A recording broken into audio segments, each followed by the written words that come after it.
Je remercie le cercle Aristote, son président, et Romain de m'avoir invité pour cette conférence. Et je vais reprendre un petit peu les mots qu'a prononcé Romain en préambule.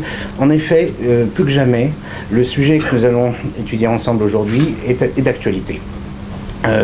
Premièrement, il n'a pas été beaucoup traité, ni par les universitaires, ni par les journalistes, parce qu'il y a une espèce d'ignorance sur le fait que l'islam en Russie, c'est quelque chose d'important, ça a toujours été important, je vais vous en parler plus précisément après, et qu'aujourd'hui encore, et surtout maintenant, avec la nouvelle diplomatie russe et la nouvelle géostratégie, l'islam russe, dans sa particularité, avec ses deux grands centres, que sont la Volga et le Caucase, sont des atouts extraordinaires pour la diplomatie russe. Ce qui est très très peu compris, par ignorance essentiellement, à la fois des journalistes, des universitaires et du monde politique. Donc je remercie encore le cercle Aristote de m'avoir invité pour parler de ce sujet pour lequel il n'y a pratiquement pas d'archives. Il y a des archives sur l'islam russe dans sa fonction, enfin dans son évolution et dans sa vie au niveau théologique, au niveau sociétal, mais très rarement au niveau politique et au niveau géostratégique. C'est la raison pour laquelle je suis très heureux d'être parmi vous et j'espère qu'il y aura beaucoup de questions. Alors, si vous le permettez, de façon à ce qu'on cadre bien l'objet de cette conférence, je ne parlerai que de la Russie dans ses frontières actuelles. C'est-à-dire je ne parle pas des anciennes républiques, ni de ce qui s'est passé, parce que sinon il nous faudrait un cycle de conférences uniquement dédié à ça. Donc je vais parler de la Russie musulmane, c'est-à-dire le territoire russe musulman d'hier, d'avant-hier et d'aujourd'hui. Alors, si vous avez des questions qui vous hantent, vous n'hésitez pas à m'interrompre, hein, parce qu'on n'est pas à la Sorbonne, hein. Moi je ne suis pas un professeur, je ne suis même pas universitaire, donc j'ai l'habitude d'être interrompu. Bon. Alors, l'islam en Russie, c'est, contrairement à ce que beaucoup pensent, y compris dans les pays musulmans, c'est pas une religion importée. C'est une religion qui fait partie de l'histoire de la Russie. Et j'en veux pour preuve que la première implantation musulmane en Russie est passée par le sud, c'est-à-dire par le Daghestan, et dès le 8e siècle. C'est-à-dire en 722, avec une implantation définitive en 728. Donc je ne sais pas si vous imaginez en Europe où on en a été, nous. C'était avant Charlemagne.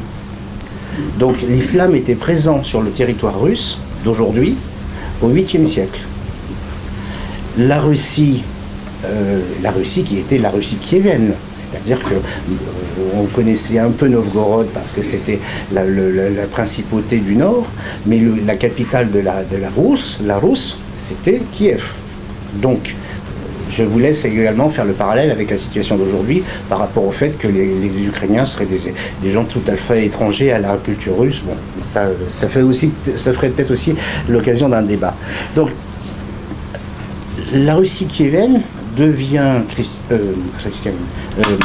chrétienne en 988, alors que, comme je l'ai dit précédemment, l'islam est implanté depuis 927 sur les bords de la Volga, avec une première mosquée, avec une communauté, avec des clercs de culte musulman qui viennent de ce sud, qui est aujourd'hui la Turquie, qui viennent de ce sud avec cette formule qui est le sunnisme, qui existe toujours. Hein.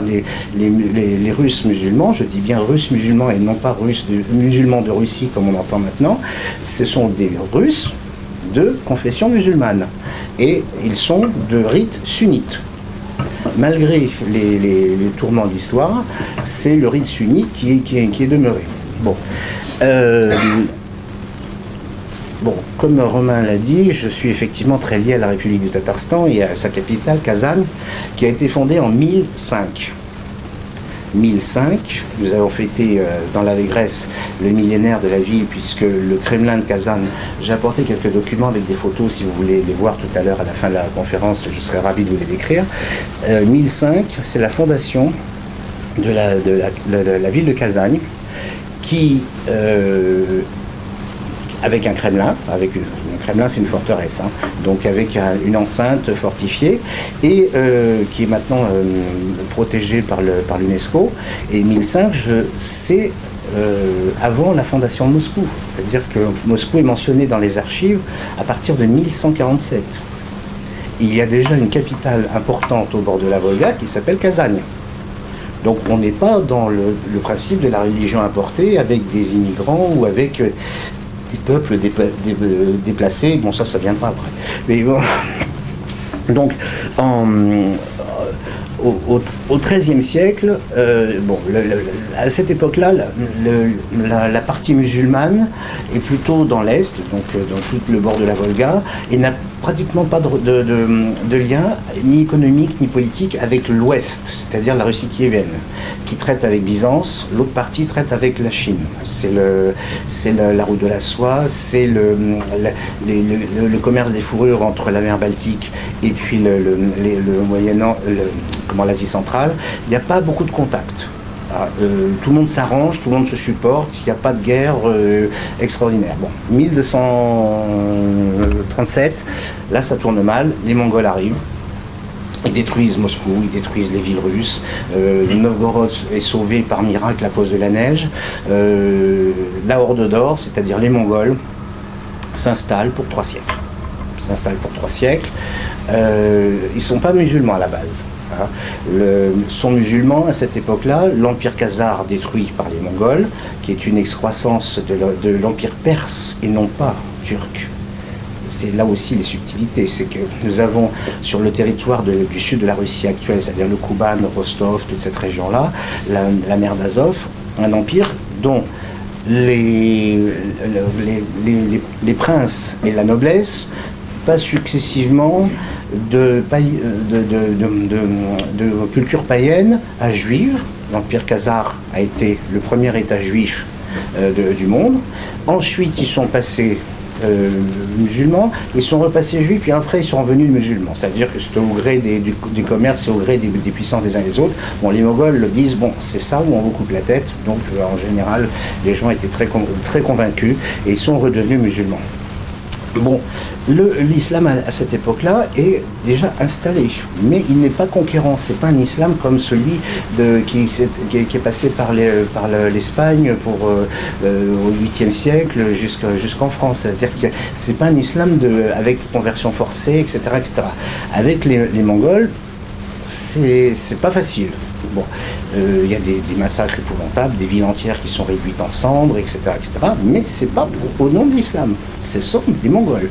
Le Khan mongol Berke Khan, qui est un petit-fils de Gengis Khan, ne se convertit lui-même à l'islam qu'en 1252. C'est-à-dire que ce n'est pas au nom de l'islam que les ravages des Mongols, contrairement à ce que disent certains historiens, ont été faits.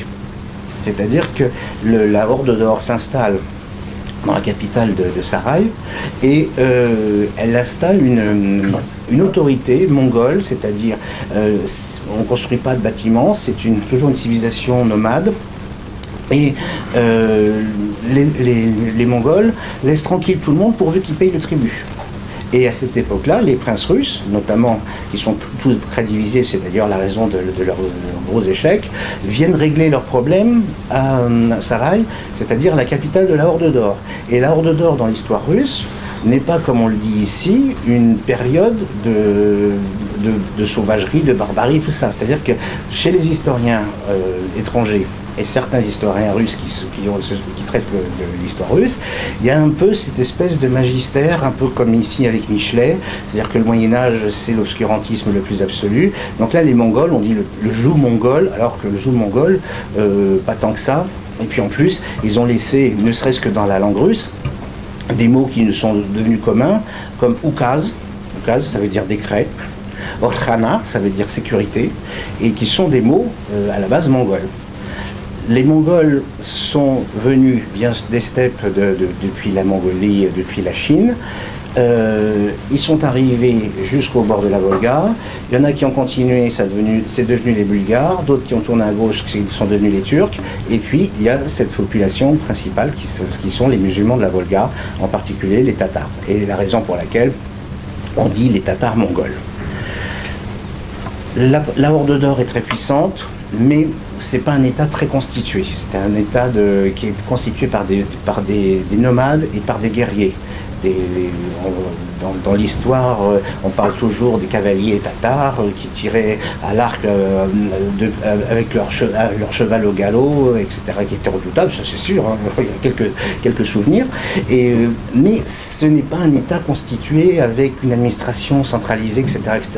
Donc de ce fait, la principauté de Moscovie, elle prospère, elle prend du pouvoir, elle prend le pas sur Novgorod et sur Kiev, et par des débauches, par la corruption et tout ça, arrive à diviser les khanas. Les khanas, ce sont les principautés musulmanes des Mongols.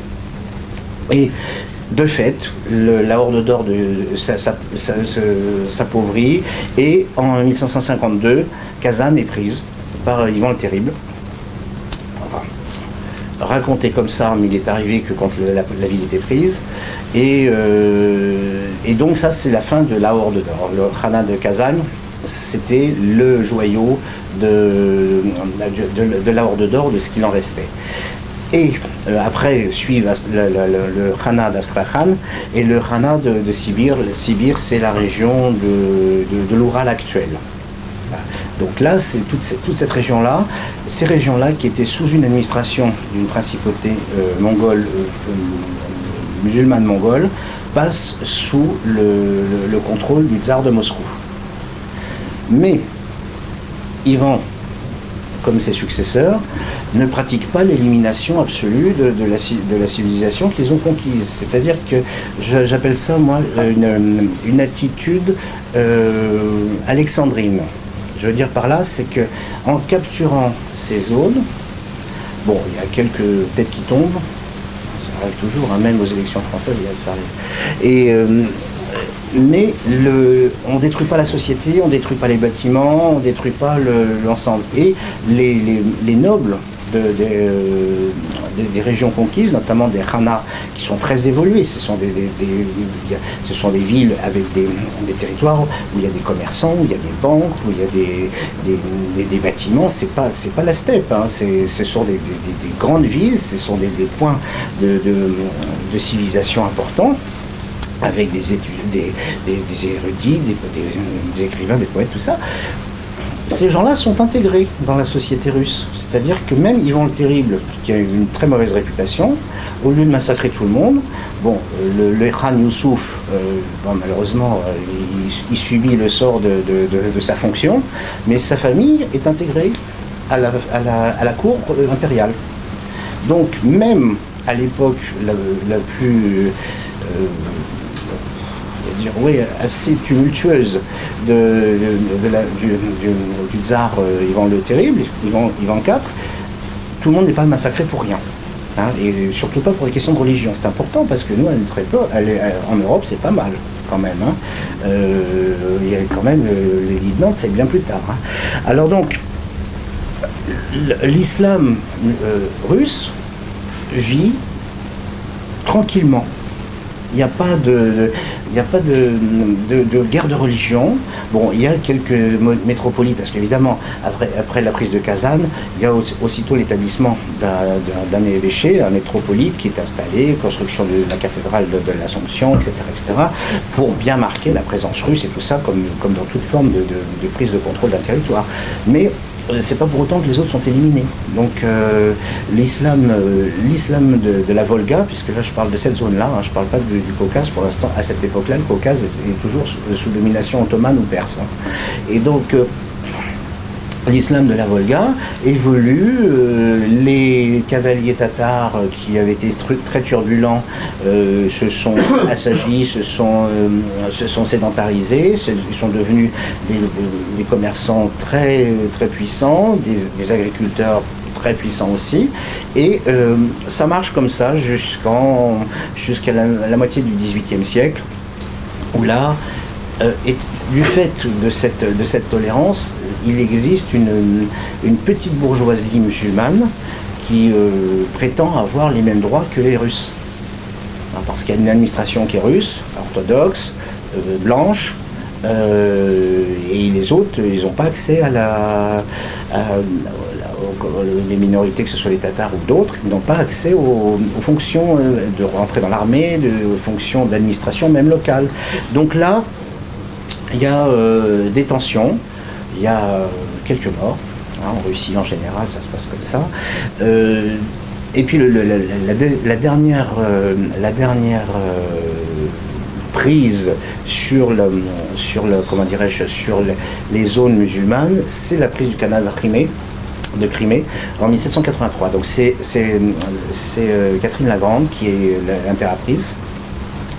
Et contrairement à ce qu'on peut penser dans l'histoire russe, les ennemis, ce ne sont pas les Prussiens, les Allemands, les Suédois, les ennemis héréditaires, les Suédois, les Prussiens, les Polonais, c'est les Turcs. Et donc Catherine la Grande, impératrice d'origine allemande, elle décide de montrer aux Turcs que c'est elle la patronne. Donc prise du Khanat de Crimée, en 1783. Donc la Crimée est russe depuis 1783. 1783. Et comme partout, des nobles russes, des gens viennent s'installer et ça se passe en bonne harmonie. C'est-à-dire que les Tatars continuent à parler leur langue, ils pratiquent leur islam. Et attention, là je tiens à faire une précision, les Tatars de Crimée, qui eux avaient reconnu la suzeraineté ottomane, s'appellent Tatars, mais ils ont très peu de liens avec les Tatars de la Volga, c'est-à-dire celui du Tatarstan. C'est comme si on disait aujourd'hui que les Bretons et les Irlandais, c'est la même chose. La souche est commune, celte, mais la langue n'est pas la même, les coutumes ne sont pas du tout les mêmes, etc. etc. Donc c'est pourquoi des journalistes pas informés du tout ont dit que les Tatars de Crimée, c'était la même chose que ceux de la Kazan, etc. etc. Ça n'a rien à voir. Ça c'est très important. Au 19e siècle, bon, il y a les guerres napoléoniennes, tout ça, mais il y a aussi une pression de la conquête russe vers l'Est, donc la Sibérie jusqu'à l'Alaska, et au Sud. Et au Sud, donc là, c'est la prise des régions caucasiennes, avec des changements de frontières en fonction des accords, en fonction des trahisons, des alliances, etc., etc. Et on peut considérer qu'au XIXe siècle, la frontière actuelle, avec l'Iran d'un côté et avec la Turquie de l'autre, est fixée. Avec une vocation de russification un peu plus poussée, un peu plus brutale. Donc il y a des peuples qui étaient plutôt d'accord que les Russes viennent prendre possession de leur territoire pour des histoires comme souvent les civilisations un petit peu en retard sont très, très favorables à l'arrivée de gens plus évolués qu'eux parce qu'ils en profitent. Hein. C'est le cas des Gallo-Romains, c'est le cas de combien d'autres. Et donc là, l'Empire russe se conduit assez mal et il y a une grosse migration de ces gens du Caucase vers l'Iran, vers ce qui s'appelle le Turkménistan actuel et vers l'Empire ottoman. Mais c'est pas une migration très bouleversante, c'est-à-dire qu'il y a des gens qui partent et c'est pas spécifiquement pour des raisons religieuses, c'est plutôt pour des raisons politiques ou des raisons de mode de vie. Hein. Jamais, il n'y a pas sur 9 siècles, il n'y a pas de persécution pour des raisons religieuses. Attendez, le XXe siècle arrive. Donc il n'y a pas de persécution comme il y a eu contre les protestants ici ou contre les catholiques en Angleterre, etc. etc. Tout ça, ça n'existe pas. Il y a bon, on se méfie un petit peu, mais tout ça, ça marche. Parce que la Russie de cette époque, comme aujourd'hui, c'est un empire. Donc il y a plein de gens qui sont complètement différents, qui sont à des milliers de kilomètres les uns des autres, et qui mangent pas la même chose, qui n'écoutent pas la même musique, qui parlent pas la même langue. À Kazan, si quelqu'un a eu la chance d'aller à Kazan une fois, ça fait tout drôle parce qu'on n'entend pas le russe du tout. Enfin si, on entend le russe évidemment, mais on entend une autre langue qui est turque. C'est pas les mêmes sonorités, c'est pas les mêmes mots, on n'arrive pas à lire, moi je n'arrive pas à lire, parce que c'est écrit en tatar, c'est-à-dire en lettres cyrilliques modifiées, j'arrive à lire, mais je ne sais pas ce que ça veut dire. C'est comme les Iraniens et les Arabes, ils utilisent l'alphabet arabe, mais c'est pas la même chose. Hein. Le portugais et l'allemand, c'est les lettres latines, et c'est pas pareil. Hein. Et là j'en arrive je voudrais insister là-dessus parce que ça c'est important, parce que ça a une influence qui dépasse complètement l'islam russe, parce que c'est le djihadisme. Le djihadisme, ne pas confondre avec le djihadisme, le djihadisme est une révolution intellectuelle qui a pris cœur au bord de la Volga, notamment à Kazan et à Oufa.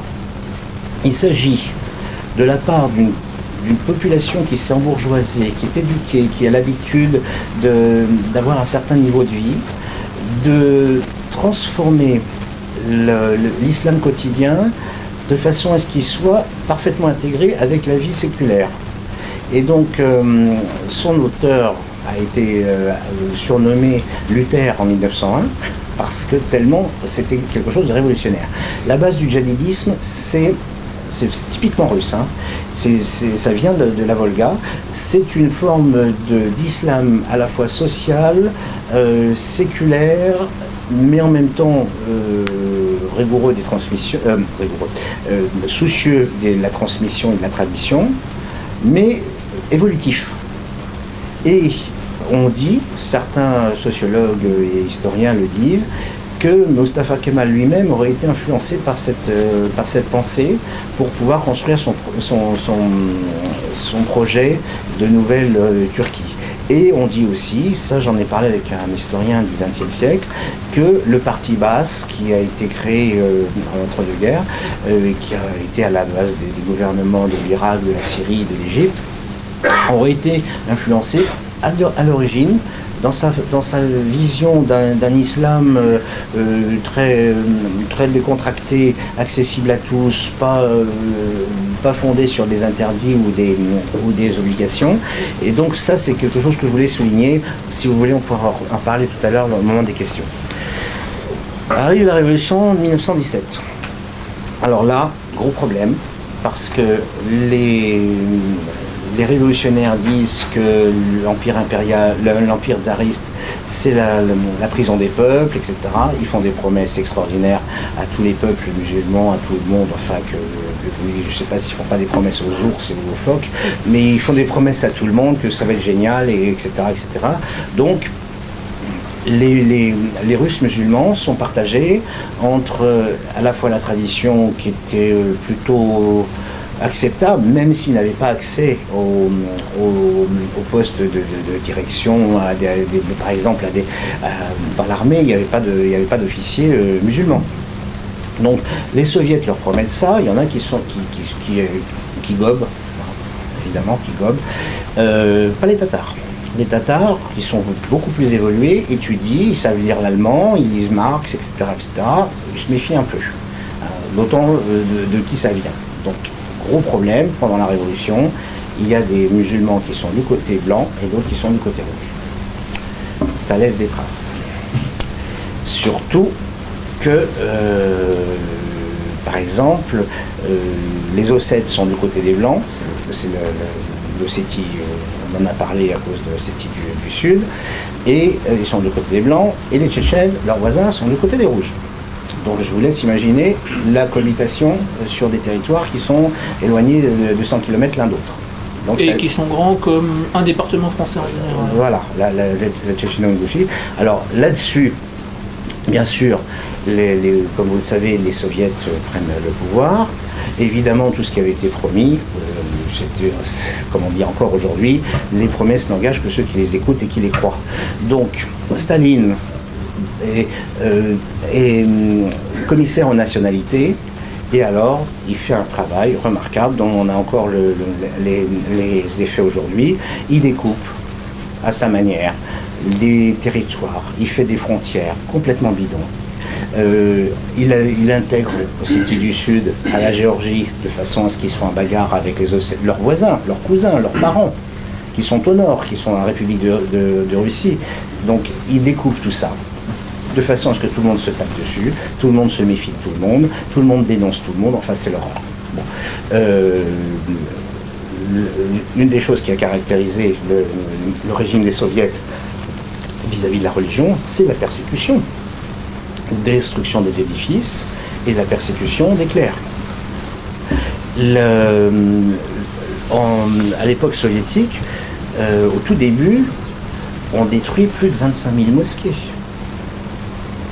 Il n'en reste plus que 27 dans tout le Caucase en 1930. Il faut savoir qu'il y avait 50 mosquées avant la Révolution. Aujourd'hui, il y en a 3. Oui, mais enfin, il y en a une qui est pas mal. Hein. Ouais, non, mais je vais en parler tout à l'heure. Qui est la plus grosse. Mais... Voilà. Donc, toutes les persécutions dont Staline s'est rendu coupable vis-à-vis des chrétiens et des juifs, les musulmans en ont subi la même chose. C'est-à-dire que les penseurs, les oulémas et tout ça ont été déportés. Quand ils avaient le temps d'être déportés, s'ils n'étaient pas fusillés sur place, c'était rigoureusement pareil. Donc, la période de Staline, c'était pas les musulmans, ils passent à côté. Tout le monde y est passé. Tout le monde. Les chrétiens, les juifs, les musulmans, certaines populations, les kalmiques qui sont bouddhistes, voilà, les kalmiques qui sont du Caucase ont aussi eu leur part de persécution. Donc ça, c'est quelque chose dont on ne parle jamais ici, jamais. Je ne sais pas si quelqu'un d'entre vous a entendu parler de ça, les persécutions anti-musulmanes à l'époque soviétique. Ça, je ne crois pas. Donc, et pourtant on le voit. En 1937, Staline déclare, il déclare en 1935, en 1937, il n'y aura plus de religion. Donc, plus de religion pour lui, ça veut dire qu'il n'y a plus personne qui pratique la religion. Et celui qui fait un signe de croix ou qui dit Allah Akbar, direct la Sibérie. Donc, c'est comme ça. Et c'est des millions de gens musulmans, les gens de la Volga, les gens du Caucase, parce qu'il ne faut quand même pas oublier que Staline est un Géorgien, et il persécute ses propres voisins, ses cousins, etc. Il y avait quand même des gens de sa propre famille qui sont envoyés en déportation pour aller construire le canal complètement fou de la mer Blanche. Alors, sous Staline et surtout après, l'époque soviétique un petit peu moins barbare, pour les musulmans, je parle, puisque moi je parle des musulmans ce soir, ça se calme un peu et sont constituées des universités sous contrôle bien sûr du Parti communiste, de l'URSS et de le KGB, enfin la NKVD à l'époque, ou la GPU, sont constituées des universités qui forment des oulémas et des mouftis. C'est la même chose avec les orthodoxes, c'est-à-dire qu'il y a des monastères et tout qui sont contrôlés par le KGB, le patriarche est nommé en fonction des desiderata du Kremlin. Bon, pour le culte musulman, comme il n'y a pas de chef général de tout culte musulman, tous les oulémas sont nommés par le Kremlin. Mais ça permet quand même de desserrer un petit peu la pression. Donc il n'y a plus de destruction de mosquées. Les gens... alors une chose par contre, c'est qu'ils ne sont pas obligés de changer de nom. C'est-à-dire qu'aujourd'hui, les gens qui sont de culture musulmane, ils s'appellent Ibrahim, Rahmat, machin et tout. Et la seule chose qu'ils ont été obligés, mais ça c'est daté de l'époque impériale, c'est quand on s'appelait Kadir, c'est Kadyrov. Un nom que je prends au hasard. Hein. Ouais, et Youssouf, mon patron, monsieur Youssoupov. Donc c'est pour une raison administrative, c'est pour que les gens qui savaient écrire, c'est-à-dire les Russes de l'administration, puissent écrire le nom et du fait que la langue russe c'est une langue à déclinaison, on puisse décliner les noms en fonction donc il n'y a pas... C'est pas comme dans certains pays où les gens ont été obligés de changer de nom pour survivre. C'est-à-dire qu'il suffit de rajouter off ou yef et puis c'est bon, allez, vous passez. Donc, vous voyez, c'était pas la persécution. Bon, enfin. Staline disparaît, Khrouchtchev arrive, 1953, 1956, ça recommence. C'est-à-dire que, de nouveau, on a cherché des noises à tous les chefs religieux parce que en 53, tout le monde se dit ça y est, il est parti, on va pouvoir reprendre nos coutumes, etc., etc. Non, erreur. 1956, Khrouchtchev lance encore une persécution dont personne ne parle dans l'histoire occidentale, contre les chefs religieux de toute nature. Sauf ceux qui marchent avec le Kremlin, c'est-à-dire l'Église orthodoxe. qui a payé le plus lourd tribut, donc il sait qu'il vaut mieux marcher avec le Kremlin qu'essayer de s'y opposer, parce que sinon ça finit mal. Avant ça, j'ai oublié un chapitre essentiel, c'est pendant la Deuxième Guerre. Alors, pendant la Deuxième Guerre, après toutes ces persécutions et tout ça, dans le monde musulman russe, il y en a qui doutent. Est-ce qu'on a fait le bon choix de marcher avec les rouges? Est-ce qu'on se retrouve avec Staline, etc., etc. Hitler, c'est pas lui, c'est un de ses conseillers qui est beaucoup plus intelligent, qui fonde la théorie selon laquelle il faudrait utiliser ces minorités musulmanes contre les Russes et les Juifs, évidemment,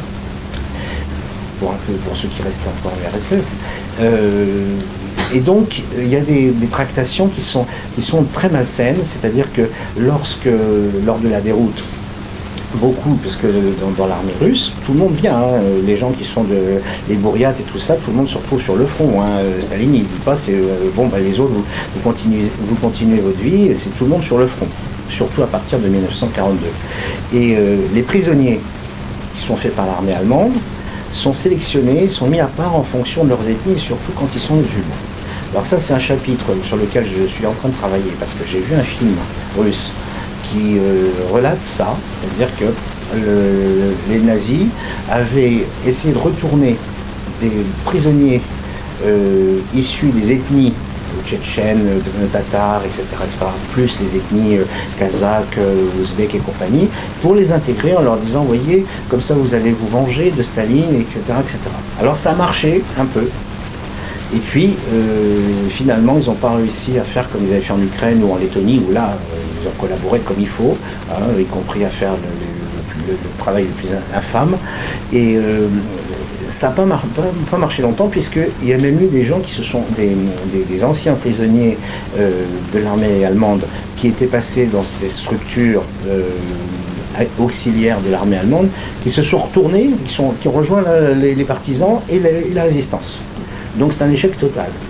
Mais c'est important, c'est que malgré toutes ces vicissitudes, les Russes musulmans restaient fidèles à la Russie. Et ça, c'était ça qui était important. C'est que malgré Staline, malgré tout ça, ils étaient Russes avant d'être musulmans. Et ils le sont toujours. Parce qu'aujourd'hui, si vous rencontrez des Russes musulmans, à part quelques excités, ils sont Russes d'abord et sont musulmans ensuite. Et c'est pareil pour les autres. Les Juifs sont Russes d'abord, les Juifs après. On n'entend jamais les musulmans de Russie, les juifs de Russie, comme on en a entendu encore dernièrement par les voix les plus autorisées. Les gens sont russes d'abord, mais quelle que soit la nationalité, et pourtant le système soviétique faisait que il y avait le passeport intérieur, donc on était de la Lettonie, tcherkesse, karaï, de tchétchène, etc., etc. C'était marqué sur le passeport. C'est-à-dire que Staline avait instauré un système, c'est tout le monde était citoyen soviétique, mais de nationalité, Chouvache, Marielle, etc., etc. Ça, c'était une méthode qui était instrumentalisée. C'était pas organisé comme ça sous l'Empire, mais sous la période soviétique, c'était organisé de telle manière à donner l'impression que le système soviétique permettait à toutes ces ethnies, à toutes ces culturel. Exactement, avec les Moïseyev, etc., etc. Et c'était pas tout à fait faux.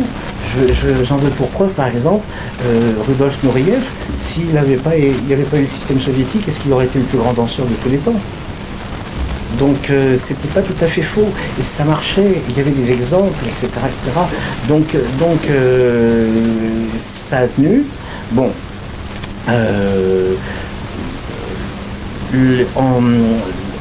Après, on connaît la période de Brejnev, qui était une période plus... Pour tout ce qui était religieux, il n'y avait plus de persécution, parce qu'ils avaient autre chose à penser, il fallait manger, machin, donc c'était plus compliqué. La période... Après, je vais vite là. La période après Andropov, après Brejnev, c'est là où il se passe un événement politique essentiel. C'est que Haïdar Aliyev, qui était le président le secrétaire général du Parti communiste d'Azerbaïdjan, ami du KGB d'Andropov, est propulsé par Andropov au Politburo. et il devient le premier vice-premier ministre de l'URSS. C'est la première fois qu'un personnage de culture et d'origine musulmane atteint le niveau du Politburo. C'est-à-dire que l'Empire soviétique, lui aussi, commence à intégrer des minorités. Bon, là c'est parce qu'ils étaient copains au KGB. Aliyev était le patron du KGB de l'Azerbaïdjan. Andropov était son patron. Donc, alors pourquoi je parle de ça? Parce qu'Andropov, vous vous souvenez qu'il peut rester longtemps. Mais il est resté au Politburo. C'était le seul qui n'était pas russe au Politburo. C'est important. Et depuis Staline. Et bon, Tchernenko a fait un passage supersonique. Et il y a une tradition qui n'est pas écrite, qui est vraiment quelque chose d'induit, c'est que, dans le système soviétique, c'est que le président du comité d'organisation des obsèques du défunt devient le patron du Soviet suprême et du Parti communiste, Soviet suprême de l'URSS et du Politburo. Sauf que Aliyev était azéri et qui était rentré au Politburo, un personnage du nom de Gorbatchev, qui a dit aux autres: les gars, les Caucasiens, on a déjà donné. Donc, Aliyev, qui était de fait le successeur de Tchernenko, a été mis sur la touche de façon à ce que le pouvoir soviétique reste entre des mains russes, chrétiennes, mais de culture chrétienne. Ça, c'est quelque chose dont on ne parle jamais. Jamais, jamais, jamais. Et Gorbatchev, lorsqu'il a pris le pouvoir, lorsqu'il il s'est senti plus à l'aise, il a dégagé Aliyev, qui est redevenu ensuite président de la République d'Azerbaïdjan après la chute de l'URSS, et qui a transmis le pouvoir démocratiquement en 2003 à 82% à son fils, qui est toujours président aujourd'hui de la République d'Azerbaïdjan. Bon. En ce qui concerne tu veux qu'on passe à des questions, ou tu veux que je continue jusqu'à maintenant? T'as encore un petit peu de temps si tu veux. Après. Bon, alors, évidemment, tout ça c'est un rappel historique. Je pense que vous êtes intéressé de savoir ce qu'il en est aujourd'hui. Alors, aujourd'hui, l'islam, la Russie musulmane, c'est 20 millions d'habitants, dont plus de 6 millions sont des Tatars, 1 million sont des Tchétchènes et des gens du Caucase.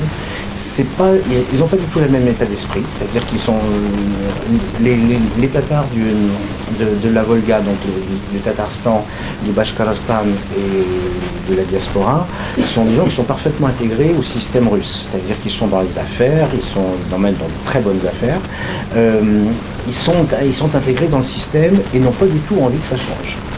C'est-à-dire qu'en plus, ils ont un niveau d'éducation qui est exceptionnel. Tout à l'heure, Romain parlait du dynamisme économique du Tatarstan et de la zone de la Volga, de la moyenne Volga, c'est vrai.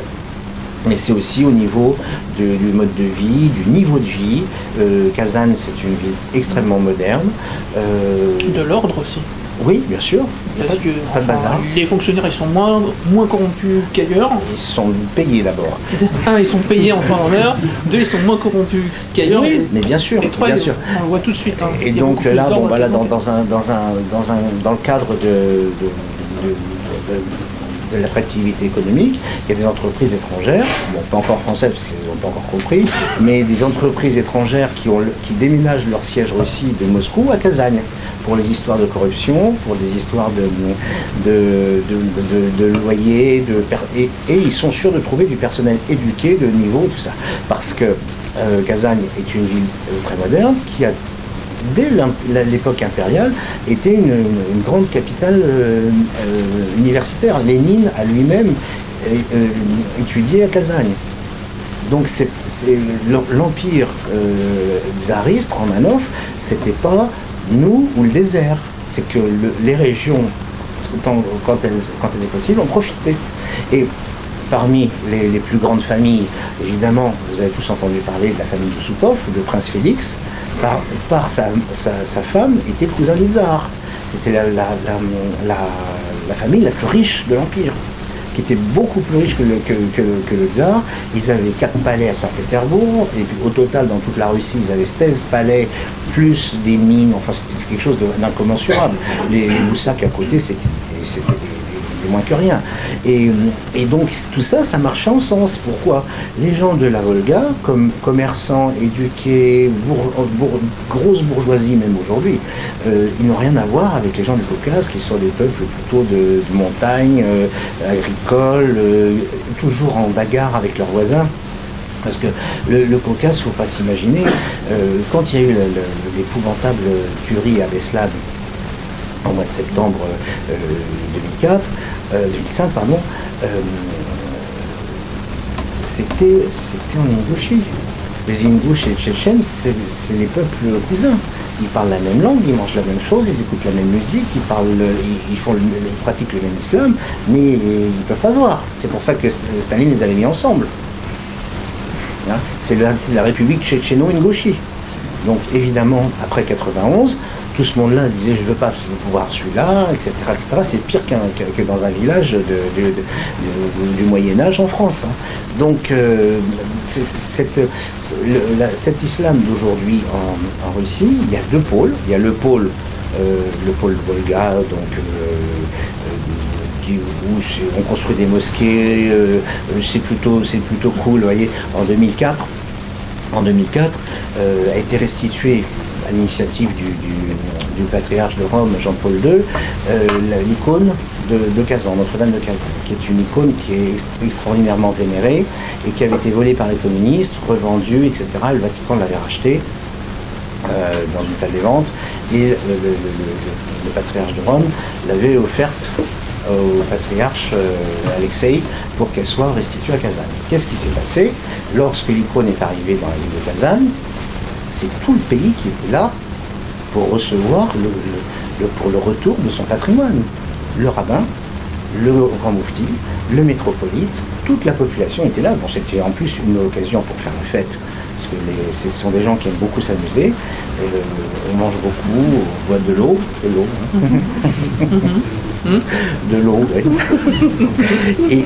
Et donc, il y a un sentiment parce que même des Russes de Moscou qui s'installent à Kazan, ils deviennent tatars.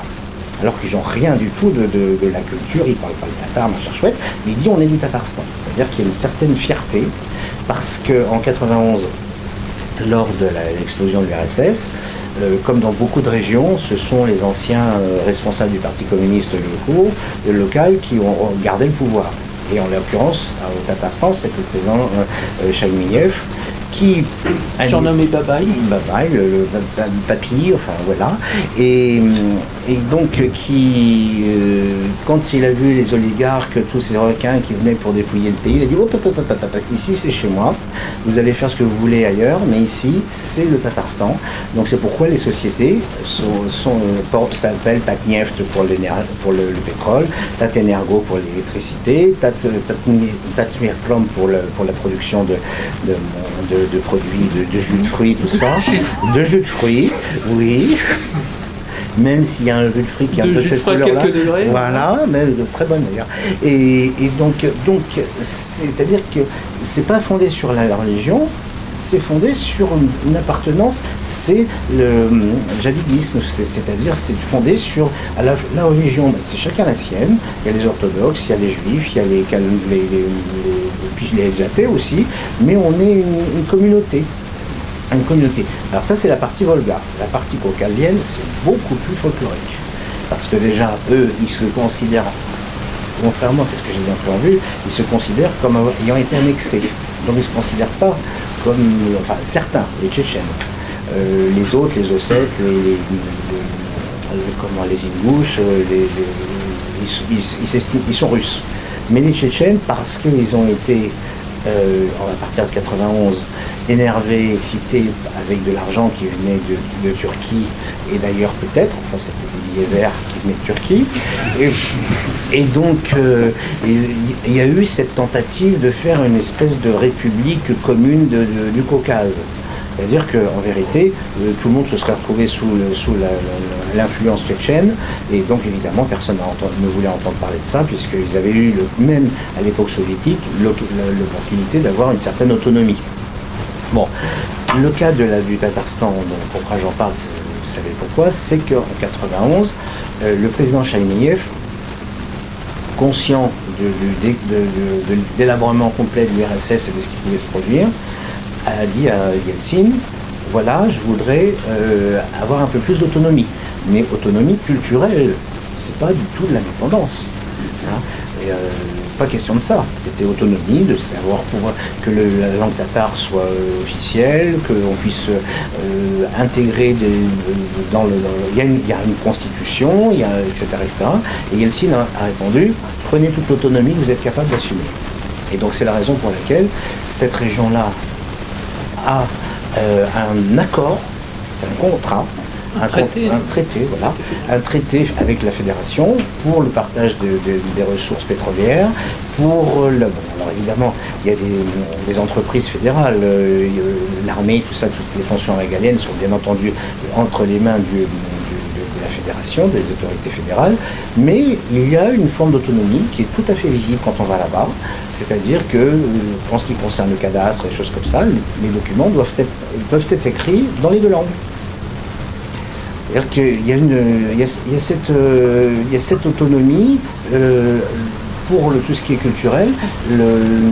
La République de Tatarstan a son propre programme qui s'intègre bien sûr dans le programme global pour cette classification du Kremlin de Kazan à l'UNESCO. Ça a été défendu par la Fédération de Russie naturellement, mais ils ont une certaine autonomie.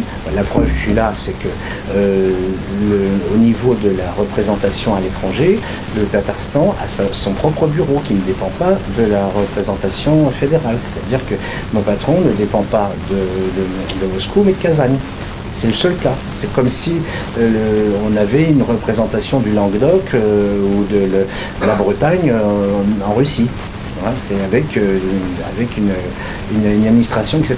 Et pourquoi je parle de ça, j'insiste là-dessus, c'est parce que comme le Tatarstan est une région à majorité musulmane, mais que c'est un islam très russe, et que ça se passe bien, ça sert en même temps de laboratoire pour faire des évolutions dans la structure à la fois juridique et administrative de la Russie. Et donc, ce qui est important, et ça c'est quelque chose de tout à fait nouveau qui n'a jamais été abordé, ni dans un colloque où je suis allé, quoique si avec le dialogue franco-russe on en parle de temps en temps, c'est que c'est tout à fait nouveau, c'est exclusivement Vladimir Poutine qui a bien compris que ces 20 millions de musulmans et que ce territoire du Tatarstan et ce bassin de la Volga qui est attractif économiquement, qui est dynamique, qui fait quand la Russie était dans les bonnes années, quand il faisait 9% de croissance, le Tatarstan faisait 12. Hein. Vous imaginez pour ici? Non, ça laisse rêveur. Hein. Et donc, il utilise ça. Ce que je veux dire par là, c'est qu'il y a un ministre des Affaires étrangères qui s'appelle M. Lavrov, que tout le monde connaît, tout le monde a au moins vu M. Lavrov une fois à la télévision, mais il y a l'autre diplomatie qui n'est pas cachée et qui est une diplomatie que Poutine lui-même, c'est la première fois que ça existe depuis que l'État russe existe, qui utilise cette minorité musulmane pour traiter avec d'autres pays. Et j'en veux pour preuve les missions officielles du président Minnikhanov, le président du Tatarstan, qui représente qui va dans des instances de pays arabes, musulmans, qui représentent la Russie. C'est-à-dire que celui qui représente la Russie, c'est un musulman. Donc, quand il y a une conférence à Dubaï, à Kuala Lumpur ou au Yémen, enfin en ce moment non, mais le type qui vient, c'est un musulman, c'est pas un russe. Et ça a une influence extraordinaire. Et bien souvent, lorsque le président Poutine se déplace dans des pays musulmans, M. Minnikhanov est là, c'est-à-dire que c'est la caution musulmane de la Russie. C'est la Russie musulmane, c'est le thème de ce soir, c'est la Russie musulmane. Et ça, c'est la première fois que ça existe, et ça marche du feu de Dieu. Parce que dans le cadre du conflit syrien, le seul qui est crédible, c'est Poutine, à travers non seulement sa politique personnelle, mais aussi sa diplomatie qui est relayée par les peuples musulmans de Russie, qui sont des Russes, qui disent voilà, quand il y a eu l'affaire de la Crimée, Jimmy Nikhanov a été envoyé là-bas pour dire aux Tatars, écoutez pas les espèces de traspouilles de Kiev, si vous êtes des Tatars, si vous voulez voir comment c'est la vraie vie avec des téléphones portables, des voitures, machin chouette, et vous parlez tatar, et vous allez à la prière si vous voulez, si vous y allez, vous voulez pas y aller, vous y allez pas, etc. Ben, venez voir. Venez voir. Alors qu'en plus les Tatars de Crimée, ils n'ont pu rentrer chez eux qu'en 67, ils ont voté pour le retour de la Crimée à la Russie aussi. Et ça a été complètement dévoyé.